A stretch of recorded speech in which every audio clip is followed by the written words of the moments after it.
This is his aunt, and this is his wife, Zofia, and she's the one that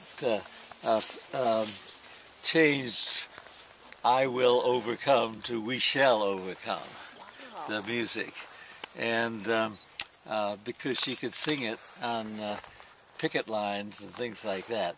She was a wonderful musician. She was a concert pianist, and she gave up the piano because she couldn't take it on picket lines and learned the accordion, which she could. And so she's the one that spread labor songs all over the South and made the civil rights movement a singing movement, really. She died tragically by tragic accident in '56. And of course we had people come from all over Tennessee when Miles Horton died in 1990, and some of the leading historians and writers and novelists and so forth were here, and it was quite an occasion. We all read poetry and stuff like that. But Miles was, some people have called Miles the greatest educator in the country. He's maybe not that, but he was a fine educator. I don't know if you've all heard of Studs Terkel. Anybody hear of Studs Terkel? He was a famous writer in Chicago, and he thought Horton was the greatest educator in the country, and talked about him a good deal in Chicago. I'm going to walk over. That's the gate to Highlander there, and that was our old dance hall. We had square dances in that one, and this was where one of the few people in this county who stood up for Highlander at the trial. They all said at the trial that it was communist and everything, but they made up all kinds of stuff like that they flew a red flag and sang the International every day and so forth, which was all lies. But they just wanted to get rid of Highlander because they didn't like the idea of black and white together. That's the main thing in this whole county. And there's a lake over there, which we'll see, and a lot of people went fishing on that lake. And of course, this place was desegregated in the 30s, that early. And that was horrible to the people around here. And the fact that blacks and whites ate together and swam together was the worst thing of all, and so forth. And so, so that was the main reason they chased us out, basically, because we were the only place, really the only school in the South that was desegregated, right here. And that was in the 30s, as early as the 30s. And of course we were working with the labor movement and with the CIO, and they were suspected of being communist. And they did have some communist organizers for the CIO in the early days, because they were the best organizers in the South. And so Highlander used them too, but it got around that Highlander was not following the party line, the Communist Party line. So the communists were told not to go to Highlander, ironically enough. And so we went over thinking that we were going to argue some communists, you know. There weren't any. And there haven't been any since, really. But the communist movement still in the South was a desegregated movement. And so it was sympathetic to Highlander, but they didn't really work together. This little house, there's some ruins there. This is where that horse is standing. There's stone ruins there. That was burned. That was Miles Horton's house that they burned down. To tell you that the main house was here. The whole building, which was given to Highlander, was where that little house is, and that was burned down by some guys in the Presbyterian Church over in Mount Eagle, and they were inspired by their preacher, who told them that Highlander was communist and godless and so forth.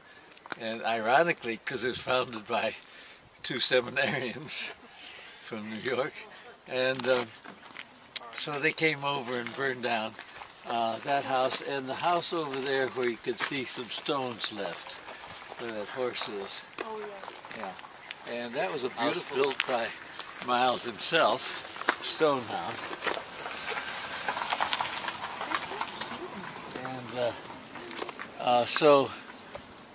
there were very few houses here when Highlander was here, but now people have come in and bought up the land fairly cheap. You see, this was the only place in Tennessee where a school was closed and the land was taken. And they took all the land and all these houses, that as the state did, after a number of trials, and then they're bought up cheaply by lawyers and so forth. We're going to the library now where that picture was taken with Pete Seeger, and Mockingbird singing there. And that was an interesting library. That was built with donations during World War II, and the first person to give books to it was, gosh, what was his name? Upton Sinclair, who's a famous writer, novelist, and he gave his complete collection. Also, there was a movie made here, a famous movie in 1937, by somebody you may not have heard of, but you will sometime, if you ever take a movie course, by Kazan, a guy named K-A-Z-A-N. And if you've ever seen the old movie, the old black and white movie, On the Waterfront, he made that movie. Basically because he testified before the House American Activities Committee against, he'd been a communist, and against his communist friends. And so he made a movie about this whole area, about Highlander, and it's called People of the Cumberland, if you have a chance to see it. It's a documentary, and it's famous because it's in the history of 1930 documentaries, when they made social action documentaries about the horrible conditions down here. And I mean, people were literally starving to death in this area. Didn't have enough to eat.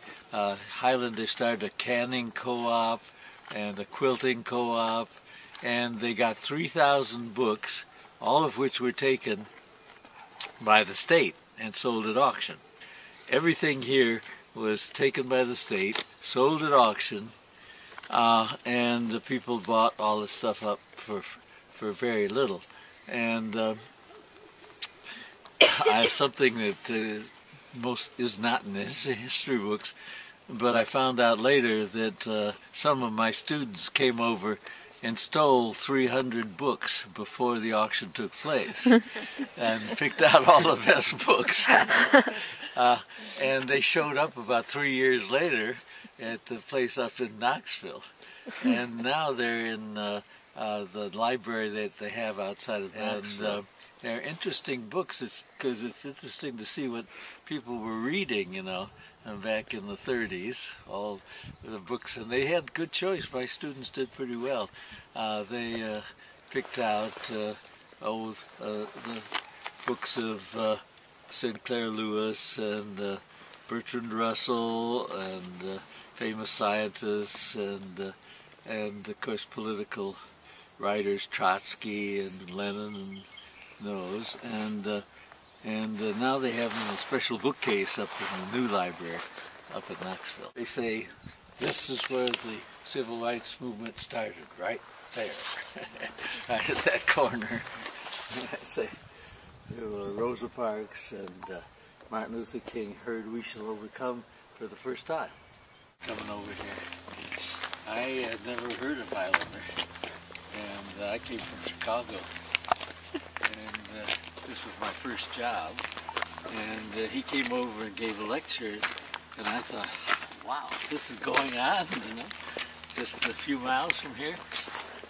And so I came over to the first meeting that year, which was a bunch of white students from Knoxville, and black students from Alabama, both working on desegregation.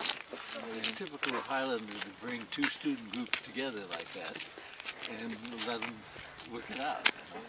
They didn't teach them anything, they let them teach themselves. That's the way they worked. And it's always been that way. And it is now with a lot of Latino students who have hard times in high schools, and especially in southern poor high schools, in southern poor counties, where a lot of Latinos work. And they have an organization out of Highlander called the Young and the Restless. And they have it in Spanish, of course. And we sometimes have workshops totally in Spanish. And we have several people on the board now, and several people on the staff whose native language is Spanish. Mostly from Mexico, but also from Honduras and Puerto Rico. So that new civil rights movement is going, and it was pretty obvious in the elections 4 years ago. But not in the recent election, I must say. One Episcopal bishop turned down an honorary degree here, and Bishop Pike was quite famous, and he said he was not about to take a degree in white theology. And that became national news.